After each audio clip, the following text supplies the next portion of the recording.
gaano kahalaga sa iyo ang good attitude po sa buhay.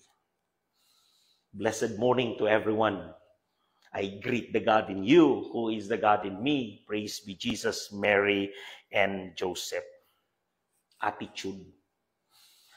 The gospel for today, the Tuesday of the 32nd week in ordinary time, ay meron pong dalawang proposal na title, two proposed title.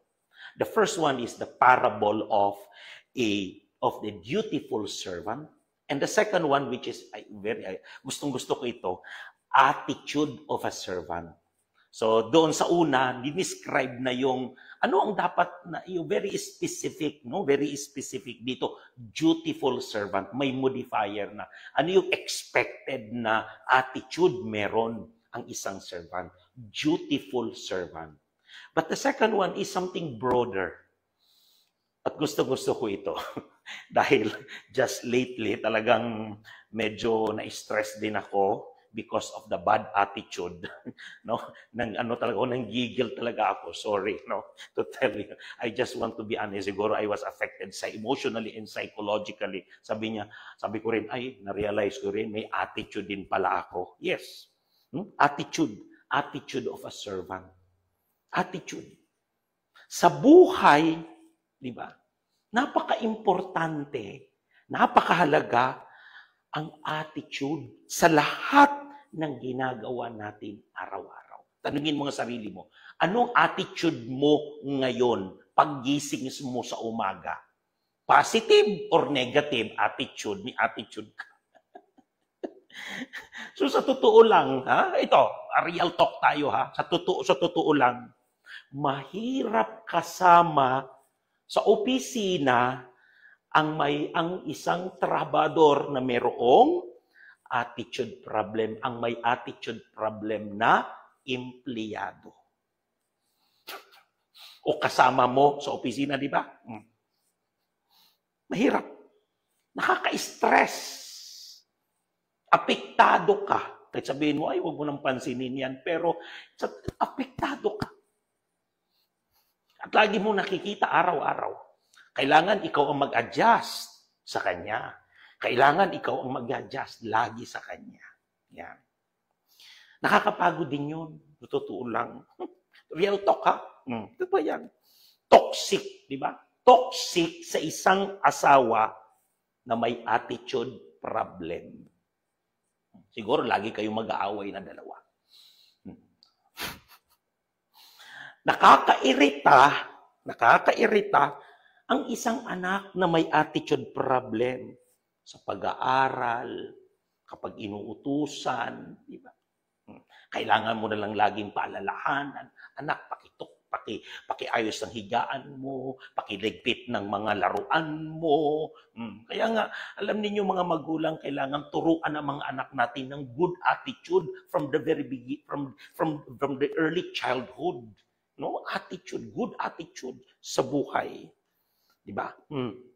Nakakaboring. Nakaka-relate kayo, Nakakaboring makasama ang isang kaibigan na may attitude problem. Pakiramdam mo, ikaw lagi o ang grupo lagi ang mag-a-adjust sa kanya.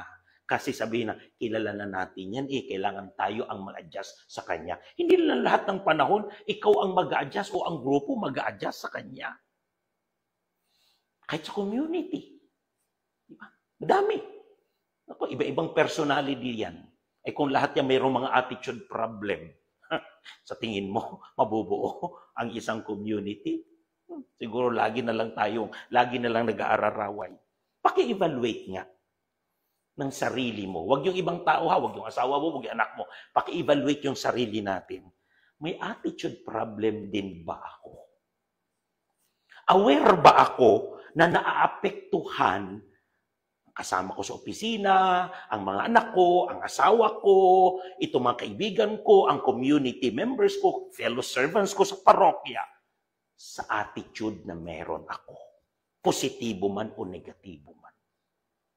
Ano-ano ang mga indicators na may attitude problem ang isang tao? First, proud lagi yan. Number 2, compliant lang yan. Kung ano ang hiningi mo sa kanya, yun lang gagawin niya. No? Wala nang iba.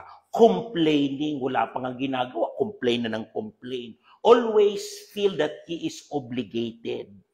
Lack of creativity. And laging self-serving. Laging inuuna ang sarili niya.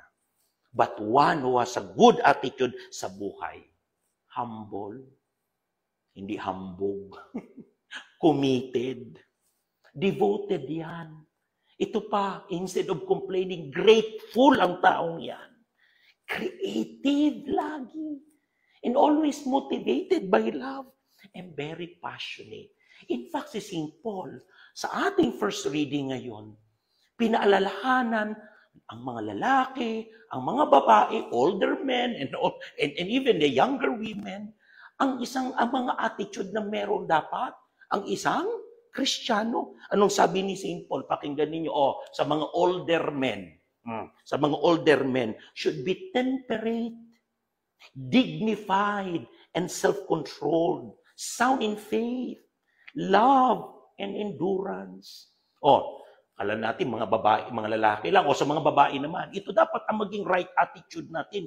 Good attitude, reverent in their behavior, not slanderers, not addicted to drink. Bakit may mga babae na mga noon na laging umiinom?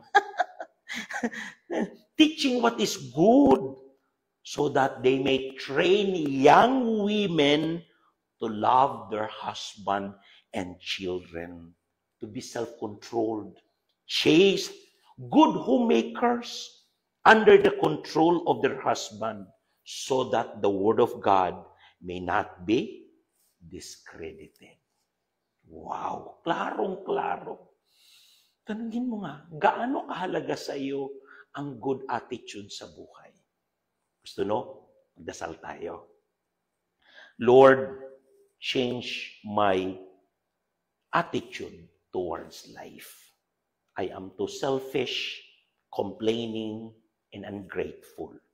Teach me to be humble, committed, and grateful. May my attitude today towards work be motivated by love. Make me inspiring servant today. Amen.